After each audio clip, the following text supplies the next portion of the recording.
Hi everybody, my name is Bob Marshall from LakeCAM, and here we are today with our latest edition of Lakeville Voices.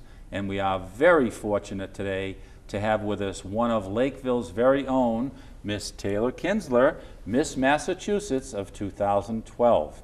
And in the interest of full disclosure, I have to admit that Taylor is one of my former students.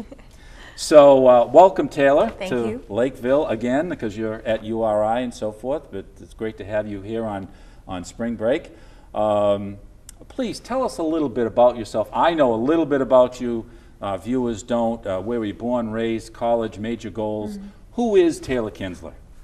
Well, currently I'm a 20-year-old junior at the University of Rhode Island, and I'm majoring in broadcast journalism. But I was born in Winchester, Massachusetts, grew up in Lexington, and I moved to Lakeville in about 4th grade. And I've been here ever since, love the town. Everybody knows everybody, but it was a wonderful experience, and the hometown support that I've received since winning Miss Massachusetts has been amazing. You know, everybody has been so welcoming and so gracious, and it's just great to come from a place that, you know, everybody really has your back. But, you know, currently I'm trying to be a reporter. I'm currently a sideline reporter at the University of Rhode Island in the athletic department. And so I've been working with the baseball and basketball teams, and while I'm not busy with Miss Massachusetts, of course, but it's been a very busy couple of years. LakeCAM has an opening, by the way. Hey, I'd love to do it. I know in reading some press clippings and so forth, you've said that when you were younger that you were a tomboy. I have to say that I find that a little hard to believe, but how did you get this interest in pageants and so forth? What drew you to become involved? Well, growing up, I played every sport in the book, and that's why I say I was a tomboy. I never wore a lick of makeup, and it really wasn't of any interest to me to compete in pageants. But I always watched the Miss America pageant with my mom, and it was about 5 years ago. I remember we were watching it together, and I was just in awe of the contestants. And it wasn't because of their beauty; they were obviously beautiful, but you know, they were very poised and they were very confident in themselves. They knew who they were, they knew what their goals were, and they were so talented. And I thought, oh, it would be so cool if I could be like them someday. And I remember saying to my mother that I really wanted to compete in pageants, and she laughed at me for probably about 10 minutes because she thought I was joking. But once she realized I wasn't joking, she was very supportive and said, if this is something you want to do, then you really have to set your mind to it and make sure that you give it 110%. And at the recommendation of my friend, I started out in the Miss Massachusetts Outstanding Teen program. It's talent-based, and it's like Miss America, but the teen version. Right. So I entered about 3 weeks before. I had no idea what I was doing. I put together a piece for my talent. I was a gymnast all of my life. So a quick little gymnastics piece, and borrowed a gown from one of my friends and entered, and thought the whole thing was a joke. I was just having a great time out there, and I was happy to be there. And then at the end of the night, much to my surprise, as I'm sure everybody else in the audience, I ended up winning. So that year I served the state of Massachusetts and did a lot of community service and learned a lot about the Miss America organization, and it was a really eye-opening opportunity for me. And once I realized that I could accomplish a goal like this, that's when I really decided that I wanted to maybe become the next Miss America. So 3 years later, I ended up winning the title of Miss Massachusetts after a lot of hard work, a lot of dedication, but it's been an incredible journey. Terrific. That's very interesting. What did you learn about yourself during this process? I'm sure there must have been many aha moments.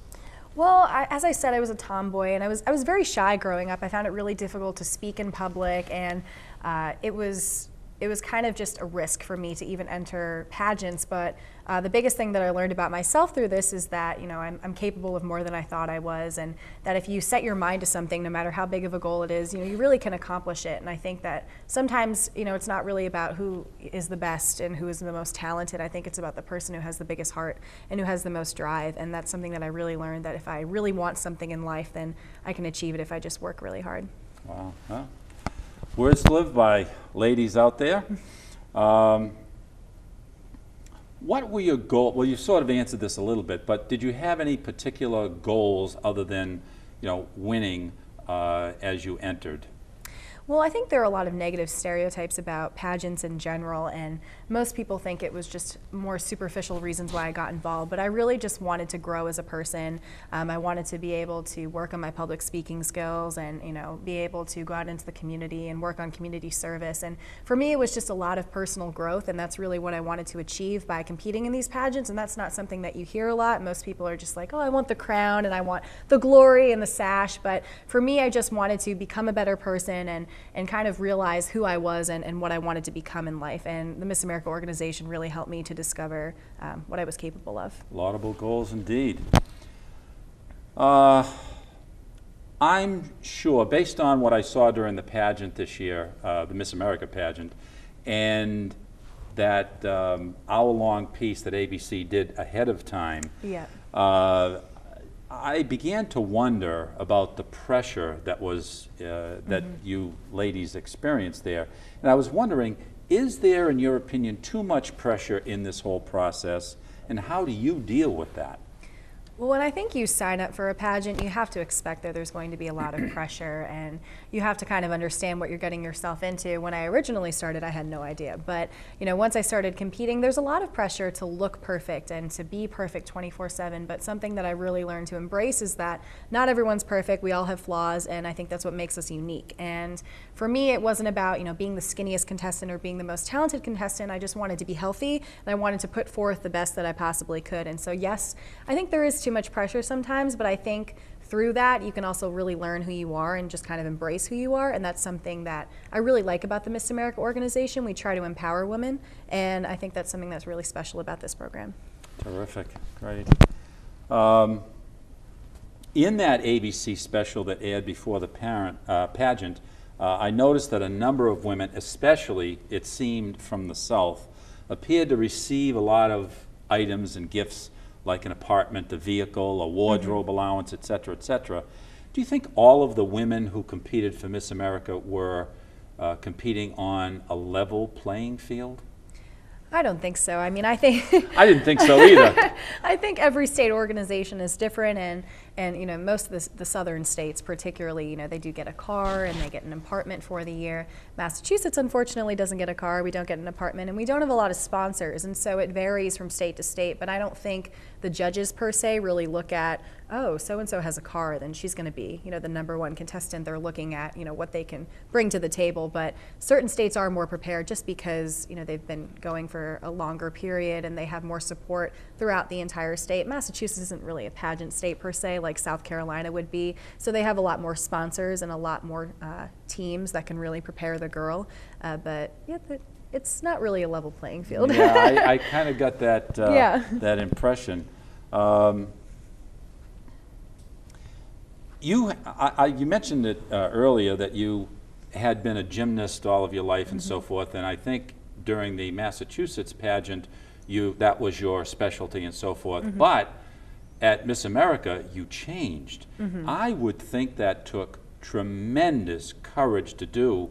Why did you do it, and were you happy with the result? I was very happy with the result, but I have obviously said I've been a gymnast my entire life, and when I won the title of Miss Massachusetts, I danced and I did gymnastics. And for me, I had always said that if I won the title of Miss Massachusetts, I wanted to really make sure that this year was about me and about accomplishing new goals and kind of stepping out of my comfort zone, and that's really where singing fell in.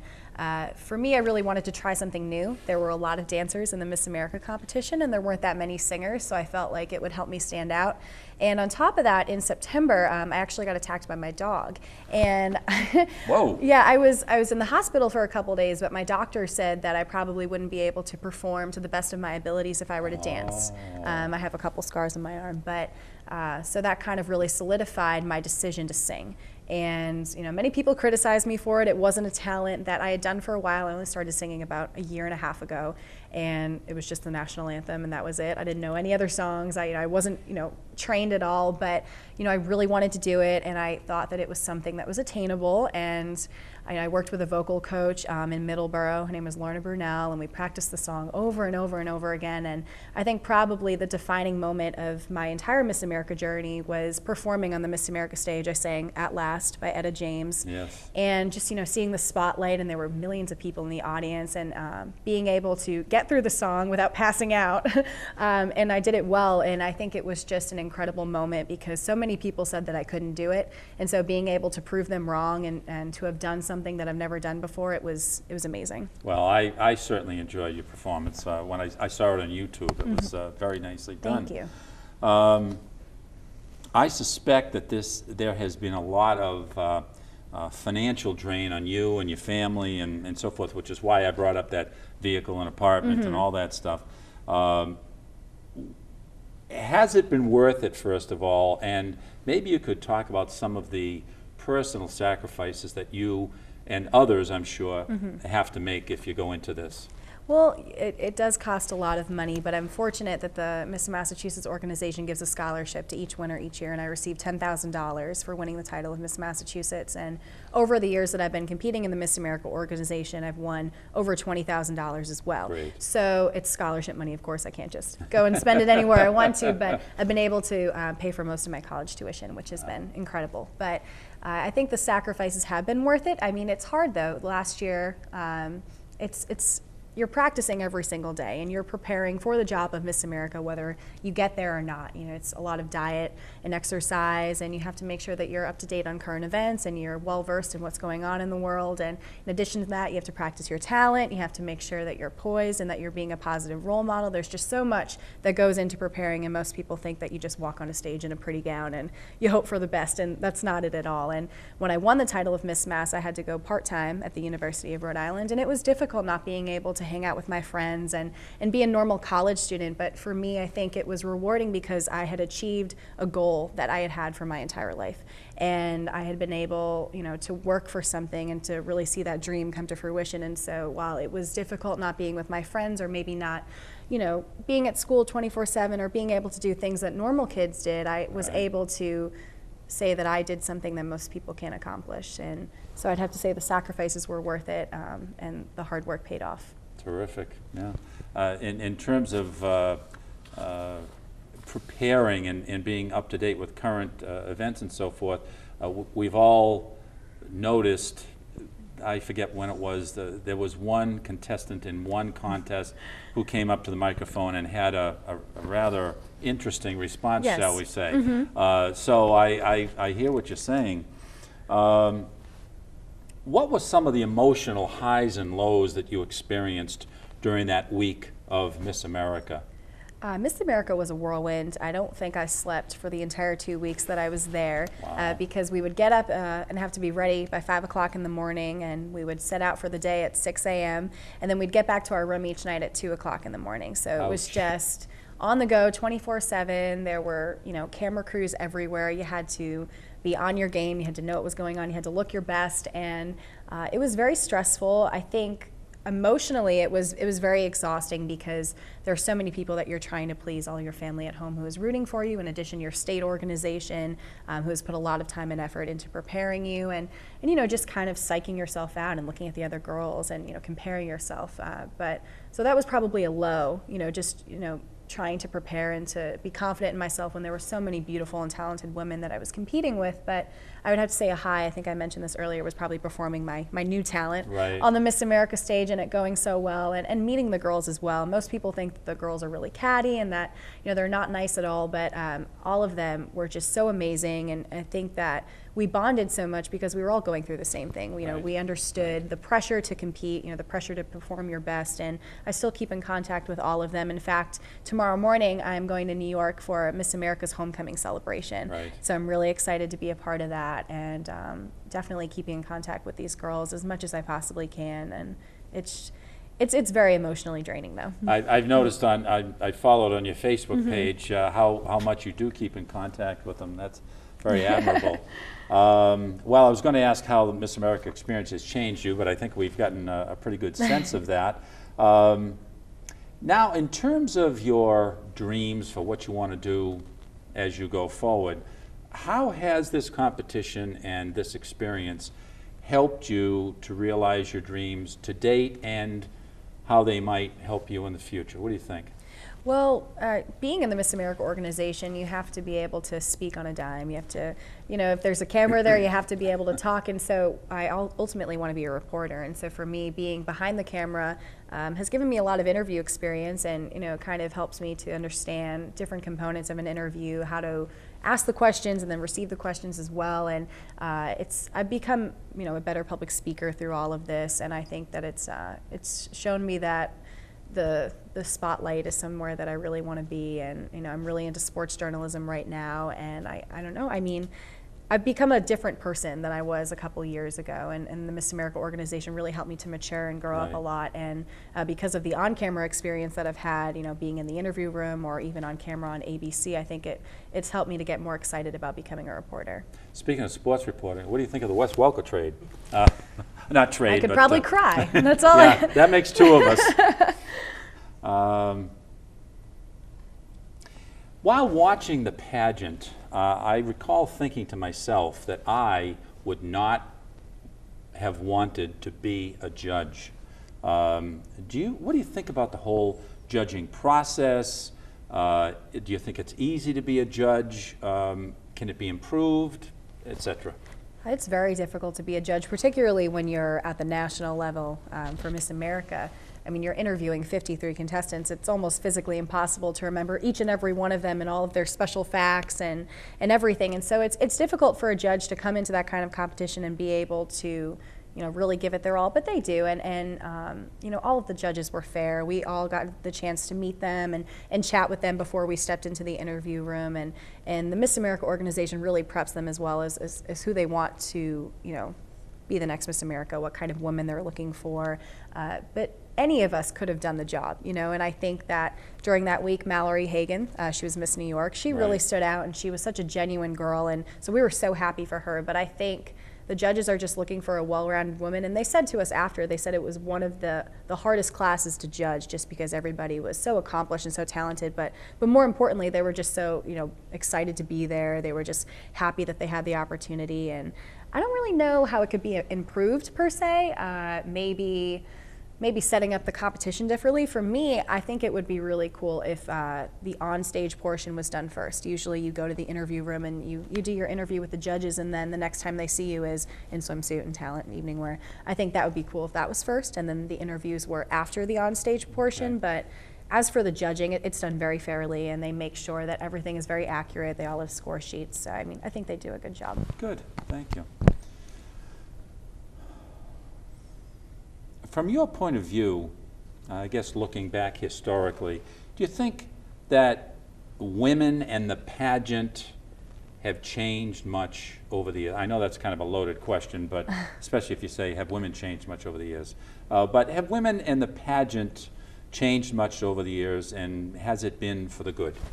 I think it has been for the good. I think Miss America has really evolved with the times and really embraced the idea of the working woman, someone who's really out in the workforce and being more of a figure. I think usually in the past, Miss America was someone who was in the kitchen, and that was kind of the big thing in the 50s, and she was just kind of the wife. And now there are presidents and doctors and CEOs, and Miss America is responsible for having many successful women. And I think that through the times that the program has evolved into something incredible, and I think that each year that it happens, it really continues to focus on women and how they're changing the world through community service and empowerment. And I think that they're promoting a strong and confident and intelligent woman. So I think it's done a good job over the years.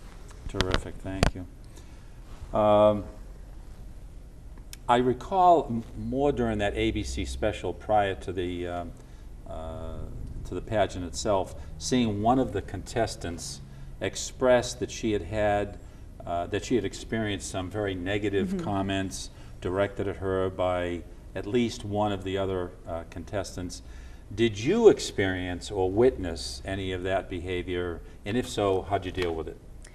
During Miss America Week, I remember watching that on the special, and we were all kind of surprised about that. But I didn't experience any negativity or drama from any of the contestants, and maybe I wasn't there for it, but frankly, I think all of the girls were incredibly genuine, and I had no problems with them. I think that my experience in the pageant world per se has been very positive. I know that you'll see on Miss Congeniality and everything that girls are, ripping their hair out and pulling concealer on their dresses, but it's really not like that. And my Miss America experience was very positive, and it's unfortunate that someone said something negative to her, and we still don't really know the story, and right. we've asked her about it, but my experience was very positive. And if someone were to be negative towards me, I think I would just kind of brush it off.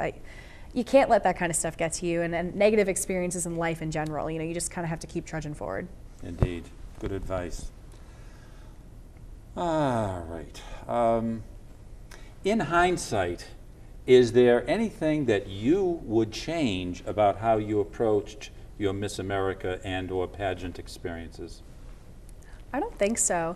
And I've thought a lot about, the preparation and should I have done this and should I have gone with this gown or that song. And I really think that everything happens for a reason, as, cliche as that sounds. But, every single point in my life, it really happened, and it led me to, becoming the woman that I am today. And I don't think that I would change anything. And because, not everything was perfect, I can be honest when I say that. But I think that's what I liked so much about my experience, was that there were a lot of bumps in the road, but I was able to overcome the obstacles. And for me, I think that was the most rewarding part at the end. So I definitely wouldn't change any part of my Miss America experience. Terrific. It's nice not to have regrets, indeed.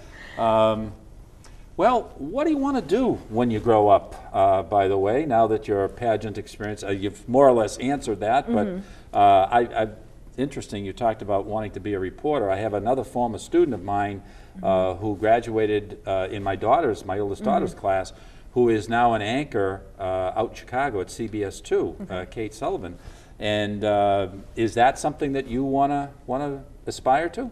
Definitely. In high school, I was really involved in our television production program, and with all of the Miss America experience as well, I would love to be in front of the camera. I would love to be behind the camera as well. I've had the opportunity to edit a lot of the packages that I've produced in college, and it's a very cool industry. And ultimately, I really want to go into sports journalism, maybe become the next Erin Andrews. But I'd really like to work for ESPN. That's kind of my big goal right now. So after finishing up my junior year and then hopefully graduating next year, it's going to be my ultimate goal, becoming a sports reporter. Maybe we can get the DVD and send it off to ESPN, and who knows what'll happen. That would be right? great. Terrific.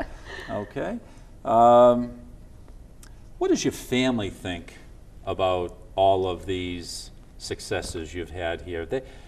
Your family must be absolutely thrilled. They are, and they weren't the typical pageant family. Obviously, I said in the beginning, my mom really wasn't for it, and my dad really wasn't for it either, but they've just seen how hard I've worked, and they've seen how much I'm really passionate about, the Miss America organization and this goal, and they've stood by me 100%. My brothers love traveling with me everywhere. They were really excited to go to Vegas, and it's been nice, because I don't think I would have been able to accomplish anything without them. Particularly, there were so many times when I wanted to give up, and there were so many times where I was disheartened and disappointed by the results, particularly when I kept trying to compete and win the title of Miss Mass. It was 3 times. I guess 3 times was the charm, but it's difficult to go for something and to fail. But I was able to use those failures as motivation, and got a lot of great advice from my mom, but they're so happy. They were so excited for me, and my mom said that I'm her Miss America, regardless of the results, and I kind of kept that with me the entire week, and I knew that I had made them proud just even being there, so right. They've been so supportive. No, that's terrific. What advice would you give to other young women, other tomboys, if you will, who might be considering taking this path? Not to give up on your first try. For me, it took me 3 times to win Miss Massachusetts, but I think it's really important to remember that perseverance is key, and that you can use your failures as motivation, and you can use them and grow from them. And that's something that it really took me a while to learn, and it was very difficult to hear people say no, or to hear first runner-up. But I think that you have to take those situations in life, and not in the pageant or even in a job interview, if you don't get the job the first time, improve yourself and work harder, and then hopefully you can get it the next time. But perseverance is definitely key, and it doesn't matter what kind of girl you are, if you're a size 0 or a size 12, if you're tall, short, whatever, if you really want something, go for it, and don't let other people stand in your way. Work hard. I think that's great advice, Taylor. Who would you like most to thank for helping you with your Miss America experiences? Definitely my mom. She's kind of been the one person I've really been able to confide in throughout this entire experience, and the one person who has continued to motivate me and encourage me. And I would not be the woman I am today without her. And she is the sole reason why I made it to Miss America. So I want to thank her. Terrific. With all the success and praise you've received over the last months, how do you go about settling back into normal life again? It's hard. When I went back to college this semester, the first class that I went into, I was in a huge lecture, and my professor was like, "Weren't you on Miss America?" And I was like, no, that wasn't me, that wasn't me. And the whole class looked around. But it's been hard because obviously they're complete opposites. But I've been able to settle back in. It's been really great being with my friends all the time, and I'm slowly but surely getting back into homework, which has been hard because I've kind of felt like I've been in the real world, the past few months. But no, it's been great, and all of my friends are so supportive, and they're so happy that I'm back. And my professors have been really excited about me being in their classrooms too. So it's been fun, and I've been able to adjust. Terrific. You don't have to wear the banner and the crown to class? No, I don't. But people have asked me to. Okay, I've heard, Taylor, that you've started an organization called Give the Gift of You. What's that all about? Well, each Miss America contestant is required to have a personal platform or a cause that they'll advocate throughout their year. And I've been really involved in service. I'm really passionate about promoting volunteerism. And over 6 years ago, I decided to come up with the organization Give the Gift of You, volunteer. And my goal was to just energize the members of our community to really get out and get involved. And over the past few years, I've developed a website with different links to volunteer sources and different opportunities to get involved. And you can type in what your interests are, and we can match you up with different volunteer opportunities in the community and your surrounding area. And I've also developed the Kinzler Scholarship, which rewards one high school senior with a $500 scholarship for not just what they do in the classroom, but the community service and the projects that they're doing outside of the classroom, and a unique service project that they might have. And we've given over 4 awards so far to different high school seniors across the state. And it's been wonderful because I've met so many incredible people throughout the years, younger kids especially, who are doing such wonderful things, and I really wanted them to be recognized for their work. So I was able to give $500 my first year, and local businesses have always donated have donated the money. So it's been very successful so far, and Miss America, the national platform for that is the Children's Miracle Network. So in addition to my work with service in the community, I'm also promoting the Children's Miracle Network, which is a nonprofit organization that raises money for children's hospitals across the country. Terrific. What is your website address? It's www.givethegiftofyou.org. www.givethegiftofyou.org. Yes. Terrific. Well, I want to thank you very much, Taylor, for being here, and thank you for sharing your very unique experiences here with us in little old Lakeville. We are very proud of you. You've turned into a wonderful young lady, and thank you so much for sharing your time and your experiences with us here at LakeCAM. Well, thank you for having me, and thank you for being such a great teacher. Well, thank you very much. Unsolicited, folks, but thank you very much. It's easy to be a good teacher when you have students like Taylor. I can tell you, she was a real pleasure to have in class. Thank you very much, Taylor. Thank you. Much appreciated. Thank you for having me.